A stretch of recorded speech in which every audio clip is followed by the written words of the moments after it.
Okay.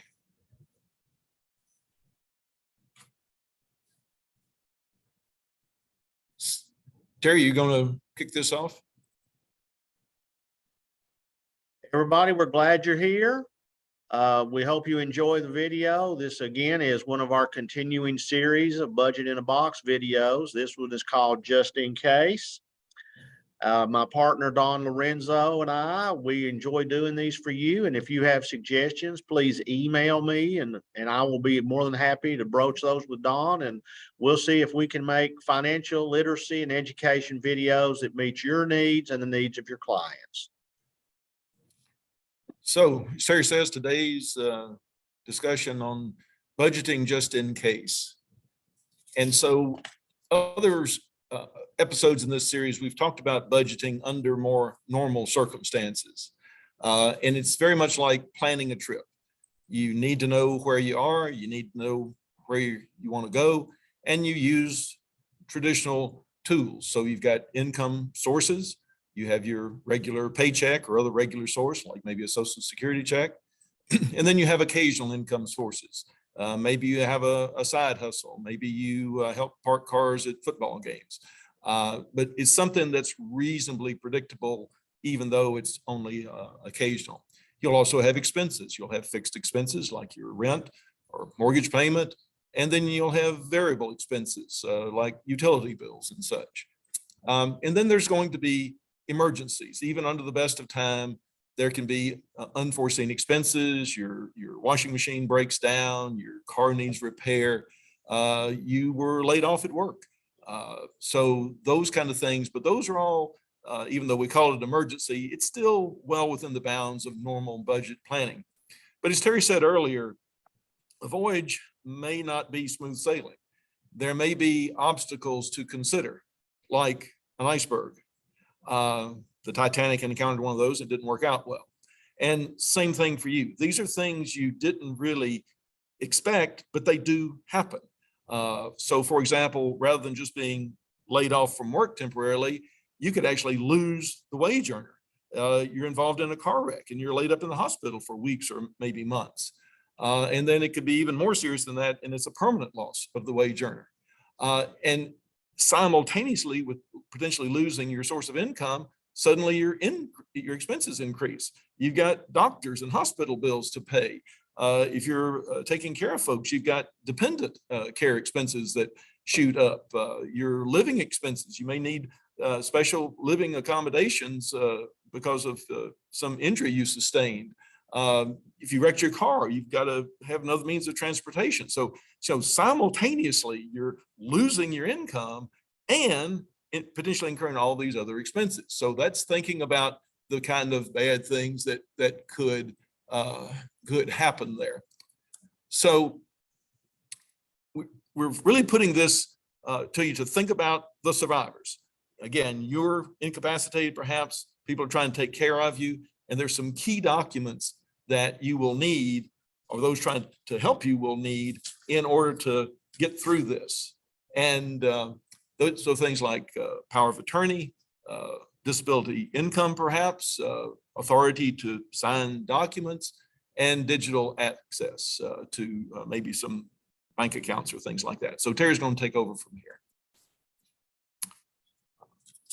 You know, if you want to think about what a power of attorney does, power of attorney gives you rights to be able to do it's a simple document that you give to someone you trust. They become what's called your agent. It's the legal power to act on your behalf. Your agent can be anyone you trust, or put your interest first. That can be a spouse, a child, a sibling, a friend, a lawyer, an accountant. It can be any number of different people, but having a power of attorney is very, very important. And Don is going to explain to you exactly what a POA does. And so with that in mind, a power of attorney needs to have a specific scope. And the two we're going to mention today are medical decisions and financial decisions. A power of attorney can also have a specific duration. It could be a specific literal calendar date or range. It could be a specific activity. or it could be for the rest of your life. We call that a durable authority. But so, for example, my in-laws moved to Knoxville many years ago. They were not in town, so they gave me power of attorney, a financial power of attorney for that specific activity. So I went to closing and signed the papers so they could buy their house. On a different situation, my mother is now in her 90s, and I have both power of financial and medical powers of attorney for her because I need to help her or make those decisions going forward. And so that's durable power of attorney. That'll be for the rest of her life. And so we need to be real careful on these powers of attorneys, those particularly for duration, because these laws, and frankly, everything we say today, will have very specific state laws apply. But at least here in Tennessee, you want to be sure you call it durable, because otherwise, if you are incapacitated, then that power of attorney is gone just when you need it. If you've had a stroke or something like that, you need somebody to take financial decisions, you're incapacitated and you're not granting it. So the document needs to say it's a durable power of attorney. So you can change or revoke a power of attorney anytime until your death. And quite bluntly, everyone over 18 years old, and that boundary is legal age, otherwise the parents could take care of things. But anybody who's considered an adult under law needs to have some powers of attorney in place. And the most crucial one is medical. Here's a little snippet. We'll get into this more later. It's an advance directive for healthcare, because like say, if you're injured, you can't speak, someone needs to speak for you. But the power of attorney, what you're doing is giving your agent the authority to manage your medical care. And that means they can consent to or refuse any medical treatment on your behalf. They can hire different doctors, fire current doctors, go to a different hospital. You've maybe bumped into something called HIPAA, for Health Information Patient Protection Act, I think that stands for. But anyway, you're giving someone the ability to access your medical records and make end of life type decisions. And I'll pass it over to Terry with that. A durable power of attorney will help you from the standpoint, if you're dealing with someone and their quality of life, how do you handle these things? Now, when we're showing you forms, they are specific to the state of Tennessee. Most every state will have some types of these forms that you can go to a state website and print those off. If you have someone in a permanent unconscious condition, if you have a power of attorney, you have the right to make decisions for that. They're permanently confused, such as Alzheimer's or dementia. They're dependent in all activities of daily living. Or if, unfortunately, you hit a situation with an end-stage illness, the durable power of attorney allows you to make decisions for that person.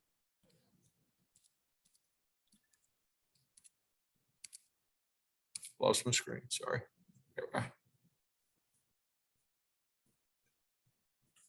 Some of the things that the durable power of attorney will take care of, and these are things that you need to have written down, and that these are decisions that you instead of, most people talk about these things, but they don't decide upon these things and write it down so someone can have it. For example, transfusions of blood and blood products. How's that going to be handled? Some people do not want blood transfusions. Dialysis. Is dialysis something that a person is going to want? Use of a respirator. That is a very big thing. Some people do not want to be on a respirator at all. Some are okay with it. Some are okay with it conditionally if it will get them from point A to point B, and the doctors say then that will get them, back up and healthy. That's okay.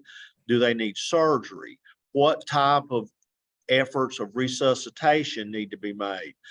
There are what they call heroic types of resuscitation that have to deal with things like opening the chest, separating or breaking ribs. Does a person want that? Does not want that?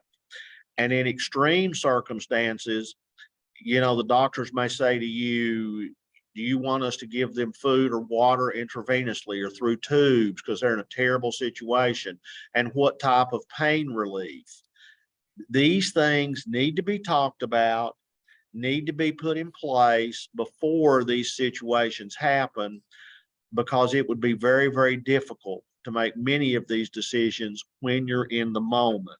So yes, it's important to talk about them, but it's also important to have them written into the power of attorney.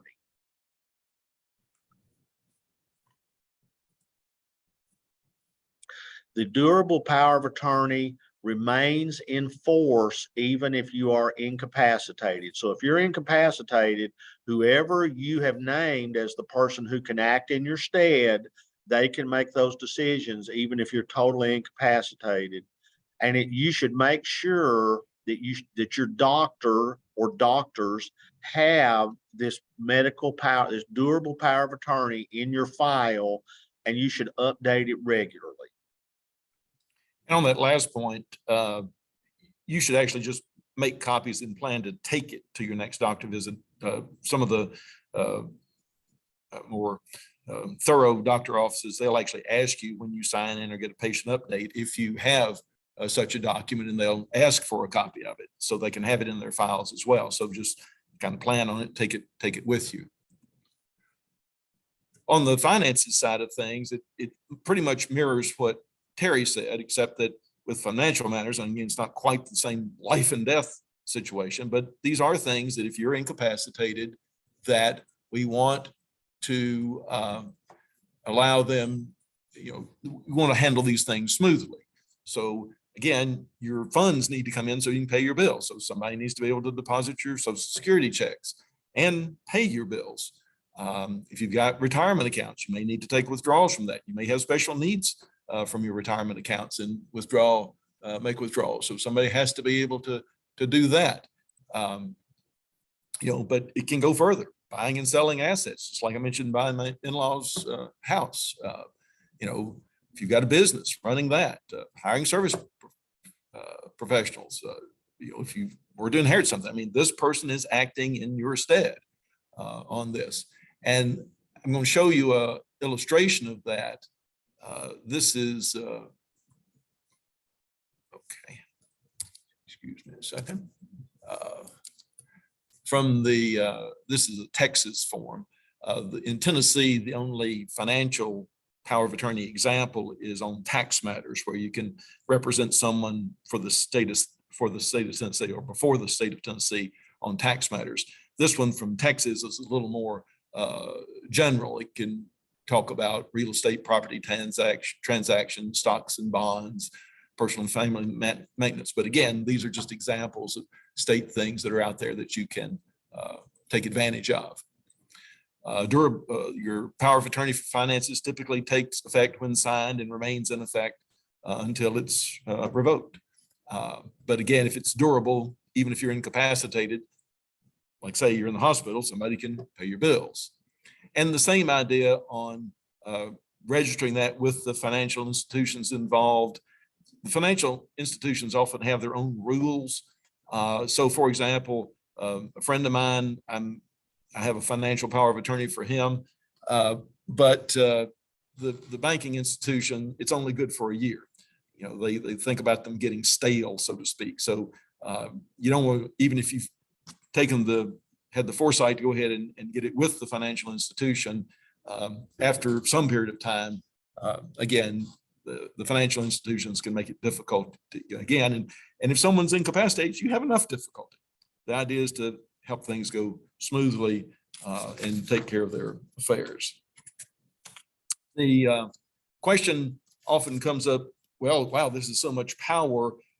Could it be abused? And sadly, the answer is yes. As Terry said in the opening slides there, you got to pick somebody you trust who's really going to look after your best interests.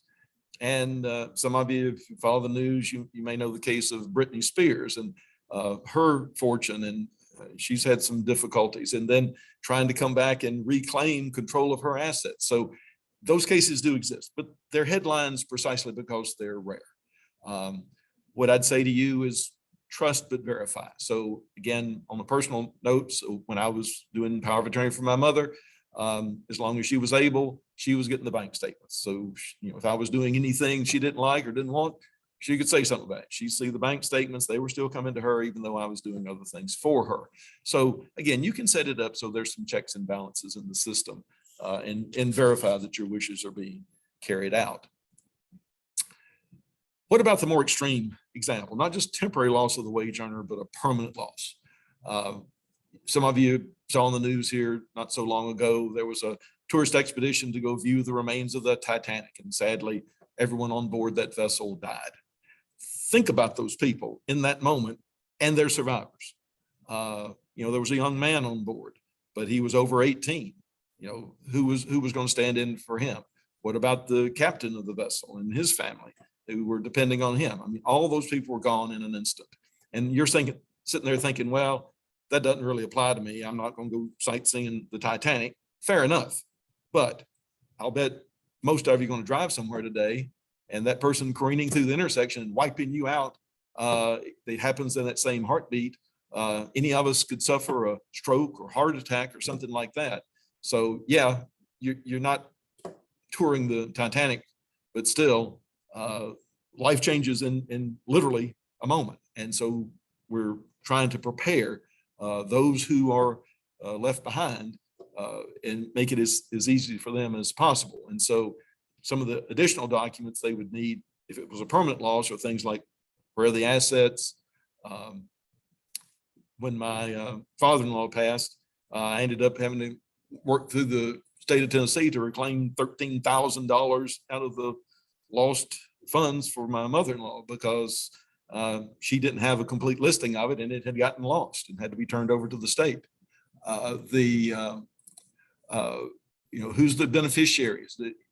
A will, where is that? How would assets be distributed? And if you have minor children, who's going to take care of them?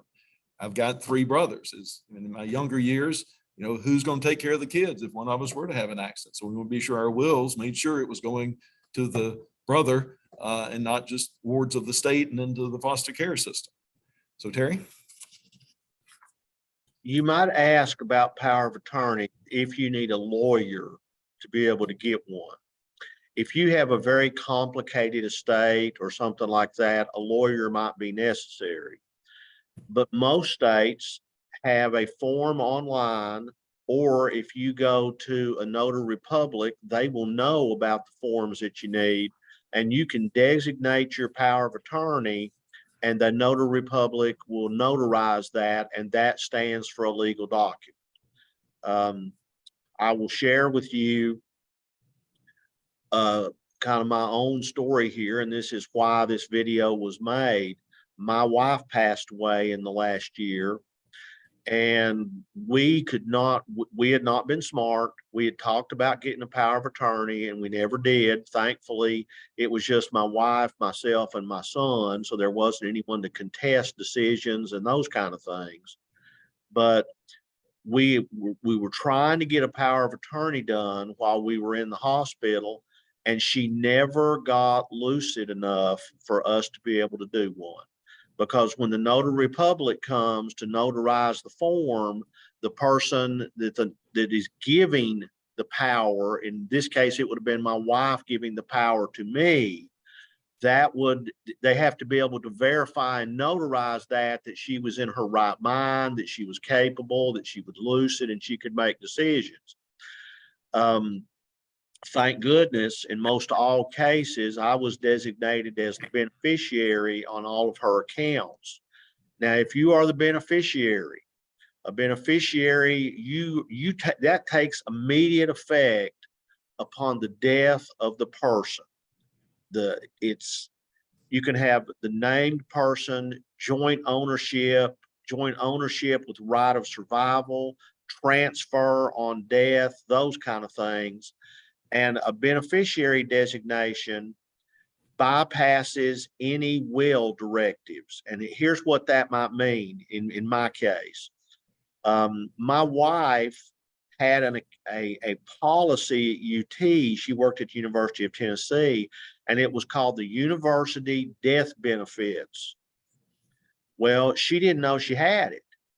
So nobody was designated as a beneficiary on that account. So they could give me a certain amount of that money, but before they could give me to the rest of it, we had to go to court and go to probate court and get me designated as the beneficiary just for that one account. The other insurance accounts, retirement accounts, all of those things, I was down as the beneficiary. So that's very, very important to avoid the probate process if everything is taken care of and beneficiaries are designated. If beneficiaries are not designated and there's any kind of a contesting situation, state law can decide that. And there could be tax consequences that are significant with inheritances and things like that. We typically in our VITA site will see people every year that have inherited a certain amount of money and did not realize that they should have had money held out for that for income tax purposes, and they end up getting a surprise at the end on their income tax. Things that need a beneficiary, insurance policies. My wife's insurance policy had me down as a beneficiary, and the money that we got from that has helped my son and I to be able to live with the loss of her income. Pensions. I was down as the beneficiary for my wife's pension. Now that's been a long drawn out process, but we are in the process of being able to get her pension money. And then the retirement accounts, IRAs, 401ks, all these different types of instruments. If you're down as a beneficiary, that will help you to be able to get those funds. Because what happens, and this is an unfortunate situation, you go from a 2-income family to a 1-income family. And if you're like most people, your bills are based on the 2 incomes. So that's very, very important to recognize that and to realize that. This will be covered again in a moment, but I would encourage you to go to your HR departments and see what benefits are there that you may be able to take advantage of, and look and see who you have down as your beneficiaries. Because one of the things that would be awful is on your will, it leaves all of your money to a son or to a daughter or to your surviving spouse. But they go to collect the insurance, and the insurance policy has someone else listed as the beneficiary, and that takes precedence over the will. That might be, maybe you've been married before and you just never went and had that changed. That ex-spouse is the one who will benefit from that insurance. They'll get that insurance money, not the people in your will. You need to check with every place you've worked, and you need to make sure that there's not anything there, 401ks, retirement plans that you didn't know about. And if there are, you need to check those beneficiaries and change those to the people that you want. It's like with my wife's passing, I have had to go through and change all my beneficiaries to my son. If I'd have left her on there, the state of Tennessee, and any state is pretty much this way, could have held up any of that money if someone contested it. But if I have them down as, if I have my son down as a beneficiary, he gets the money regardless. So it's very, very important to do these things, because if you're a 2-income family and your spouse passes, your need for money, you may have hospital bills, all kinds of different things, house payments, car payments. you're going to need this money to be able to maintain what you have and not lose what you have. This is not one of the most pleasant subjects in the world, but I realized a lot of things that we were not doing that we should have been doing. And I went to Don and I said, let's make a video, an educational video on this. And Don had gone through this with in-laws and with his mother, so he was very on board with it as well. So I encourage you to take care of these things so that there's no questions and you don't have to make decisions in the heat of the moment. And so, you know, the moral of the story ultimately is it is an unpleasant subject, but you need to act now for the people you care about. You love these people. They're trying to care for you, or they're trying to cope with your loss, but you can make that much easier with just a very little bit of preparation. And we're talking little or no money involved. It's just a matter of doing it. And I would urge you to do it today. One thing you could do today is download an advanced healthcare directive and fill it out. You know, again, many of the things Terry was mentioning, you know, if you're just in vegetative state, do you want your family's resources to be drained, keeping you alive a few more days as your bank account goes to zero, just because you didn't say, you know, don't have this, you know, extreme treatment, or, you know, resuscitate somebody who's effectively brain dead, things like that. You can make those decisions now, have that sometimes tough conversation, but it's available from the state. Download it, do it. It's there, and everyone will appreciate it should it become necessary. Similarly with the financial power of attorney, any of us could find a situation where, you know, we're in the hospital, we can't pay our bills, and somebody needs to be in a position to step in and take care of those things. So again, the example we had was from Texas, but it would work in Tennessee as well. Again, it doesn't have to be exotic, just a simple sheet of paper like what we did with my in-laws when I was doing the real estate transfer.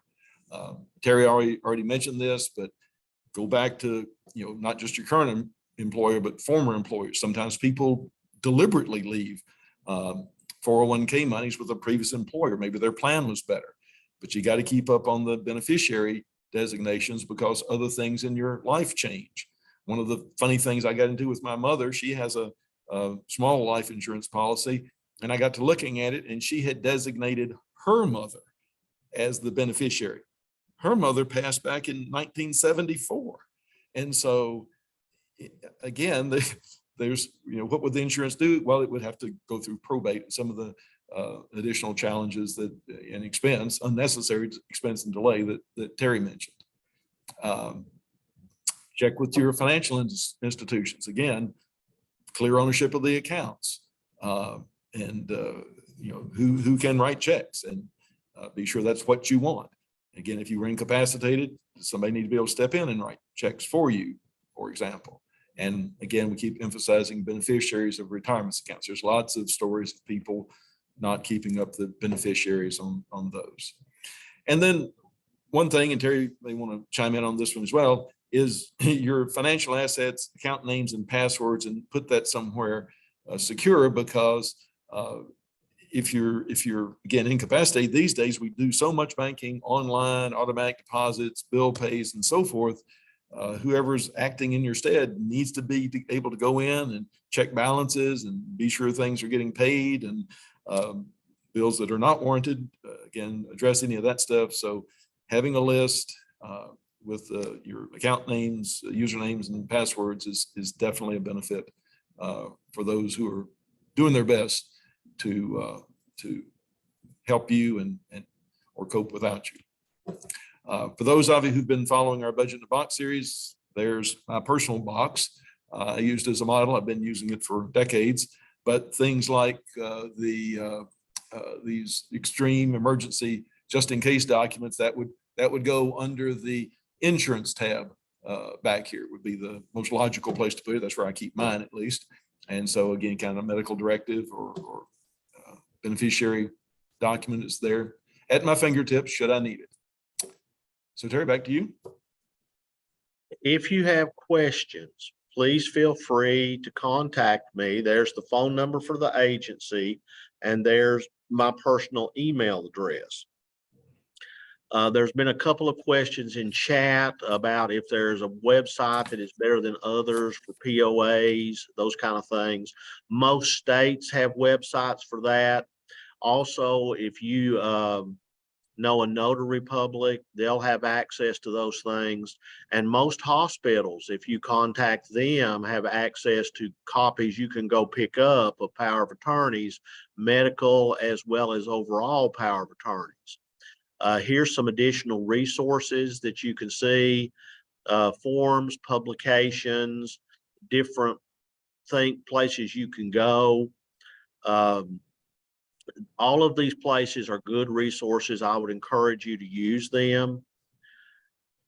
This, again, this is not one of the most pleasant subjects, but I can tell you from personal experience, having this information taken care of beforehand saves you a lot of grief, a lot of pain, a lot of angst.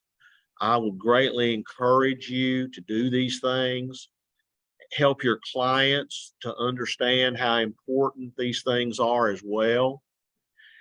You know, this is for you. This is for your clients. This is for the future that you're trying to build. And if you have the loss of a loved one, that loved one would not want you to lose everything that you have because you didn't have all of these things taken care of. So do these for the people that you love and that you care about.